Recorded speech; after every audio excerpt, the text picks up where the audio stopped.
Welcome to America.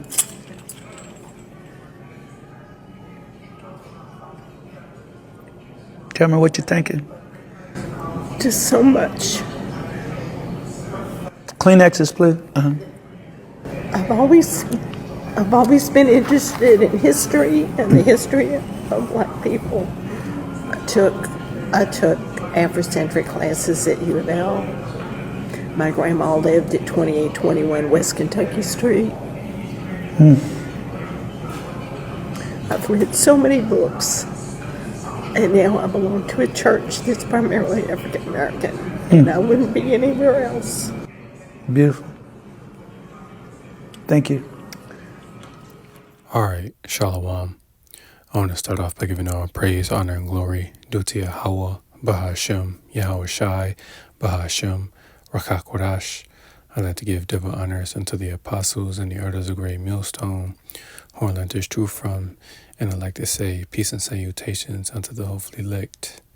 And today, I'm just going to entitle this lesson, Don't Cry Now, because as you can see, the clip that I featured, in the beginning, you have that so-called white woman, which, she is an Edomite, start to cry once, that Jake, put those shackles on her, So don't cry now, save those tears, because that's nothing. That was just a demonstration of what we suffered. And when I say we, I mean the Israelites, so-called Negroes, Latinos, and Native Americans, because we all collectively, were put in bondage under you, the nation of Edom,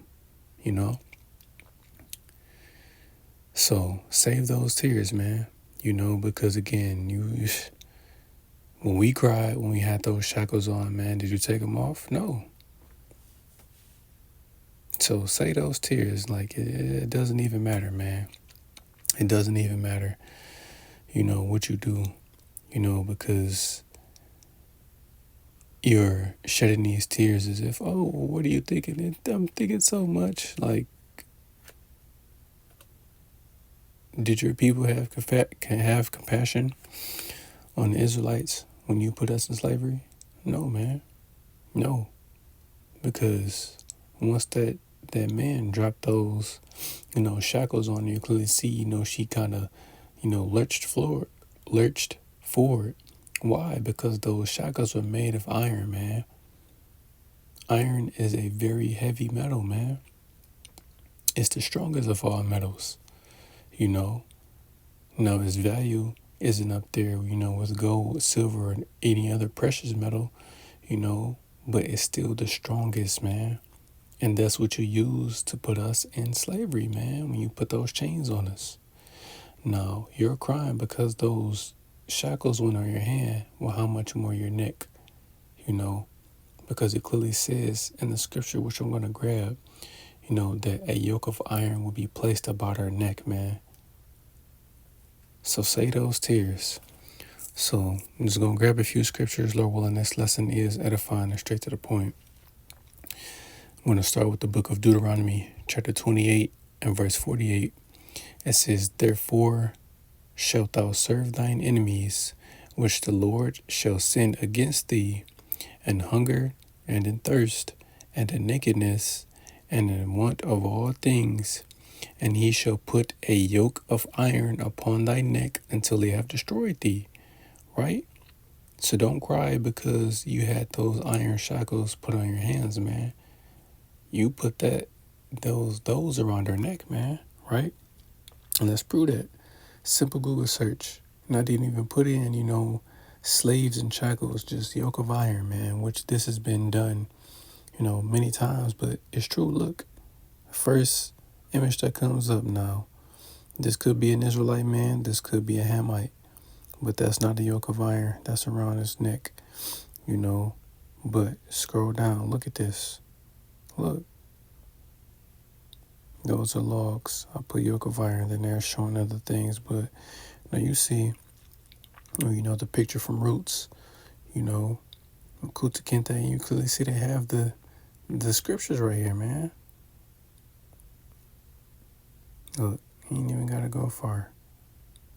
This is what you did to us. This is what you did to us. You're crying because those shackles went on your hand. Look at this man. He has a yoke of iron around his neck and shackles around his hands.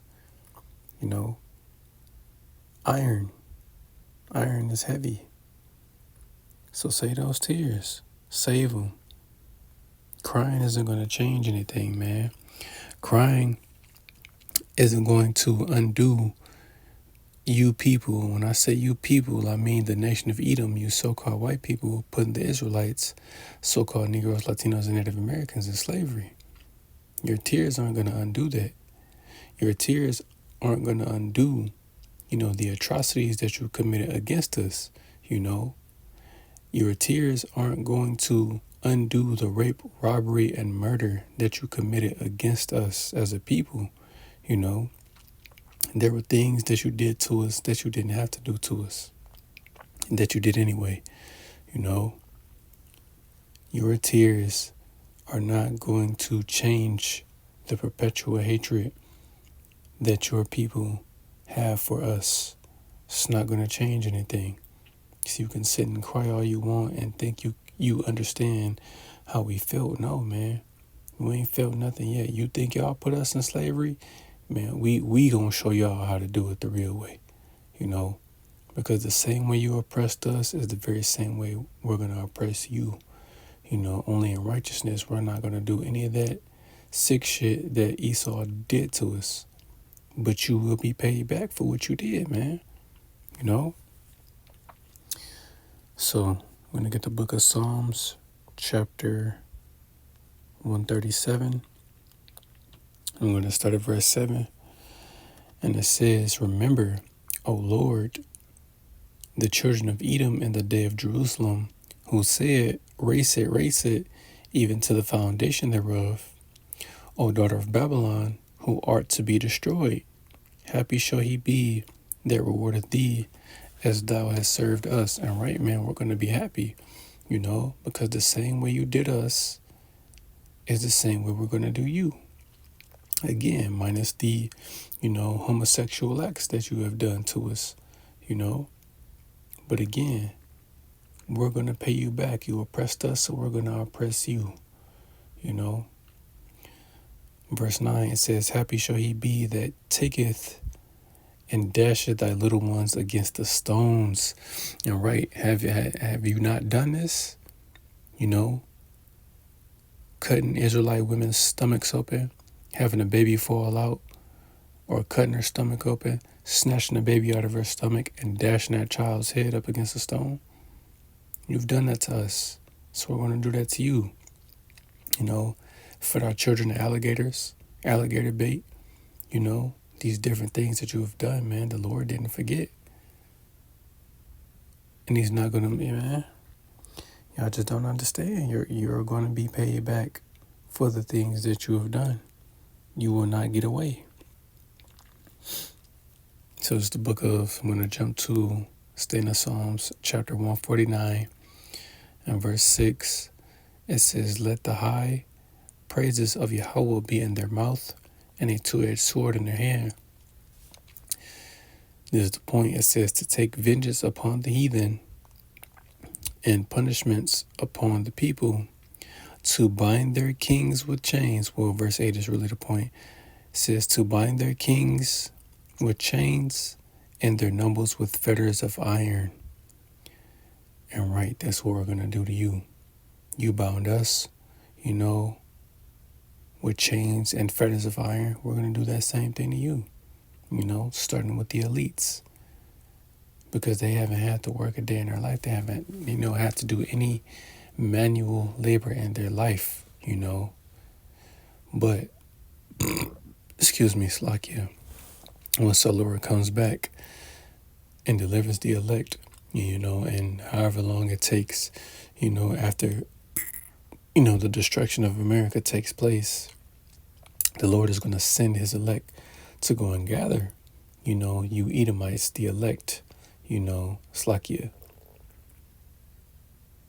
The Lord is going to send the elect to go and gather, the elite of the nation of Edom, which will be you so-called well, not you so-called, but you Amalekites, man, which are the so-called, you know, little hat people, you know, because I'm not sure if the algorithm will, you know, pick that up.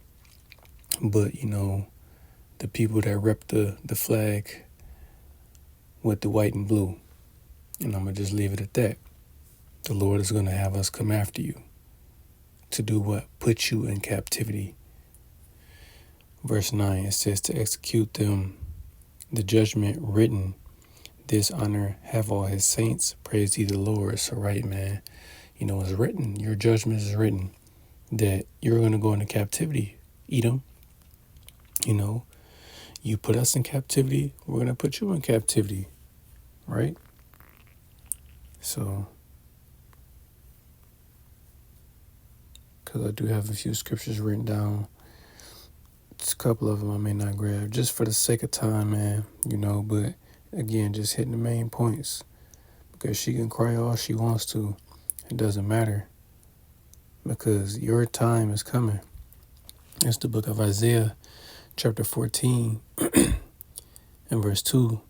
It says, and the people shall take them and bring them to their place, and the house of Israel shall possess them in the land of the Lord for servants and handmaids. And what are servants and handmaids? Slaves. It says, and they shall take them captives, whose captives they were, and they shall rule over their oppressors, right? You know, all you different nations that had a hand, which all of you nations did, you know, that had a hand in, you know, putting us in captivity and benefiting off of it, you're going to be put into captivity. But it's going to start with who? Edom.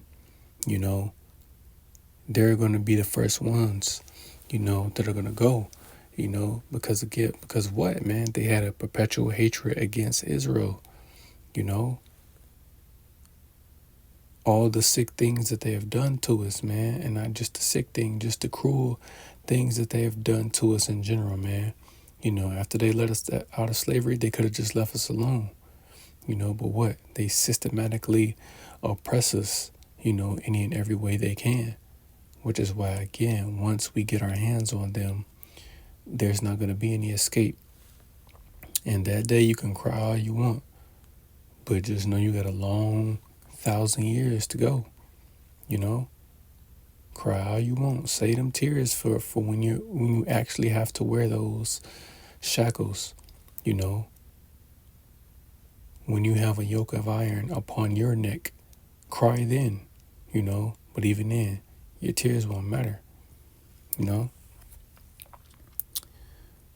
So I'm going to jump down to verse 21. You know what?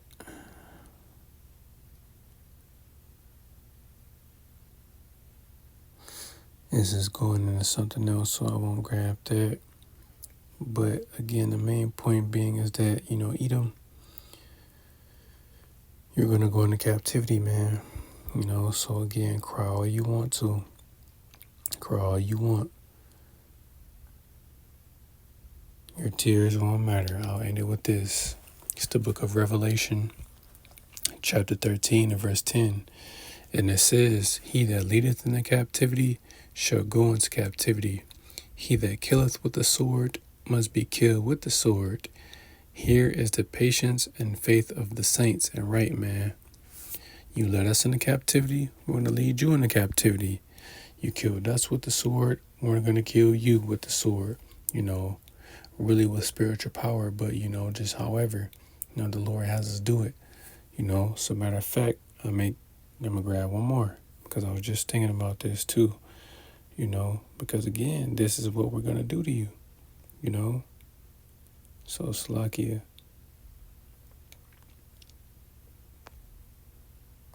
Let me see if I can find it.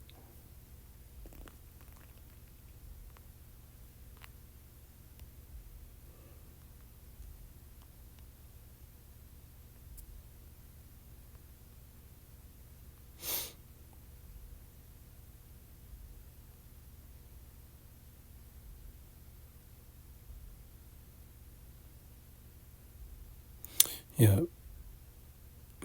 And this one I put in, man. It's the blue letter. Unless that's mediate, that's why. Salakia. So Isaiah 33 and verse 18. Okay, cool. I'm going to end it with that. Isaiah chapter 33 and verse 18. It says, thine heart shall meditate terror. Where is the scribe? Where is the receiver? Where is he that counted the towers? And right, the point being is the first part of this verse, thine heart shall meditate terror. So we're going to think of different ways to, you know, we going to think of some ways to get you back, man, for what y'all did to us. It says, man, we're going to think of some ways the Lord is going to put his anger upon us. He's going to put his indignation upon us to afflict you for what you have done unto us, you know. So Lord willing, this lesson was edifying. I want to give all praise, honor, and glory due to Yahweh, Bahashem, Yahweh Shai, Bahashem, Rakakodash. I'd like to give double honors unto the apostles and the elders of Great Millstone, who I learned this truth from. And I'd like to say peace and salutations unto the hopefully elect. Till the next time I say, Shalom.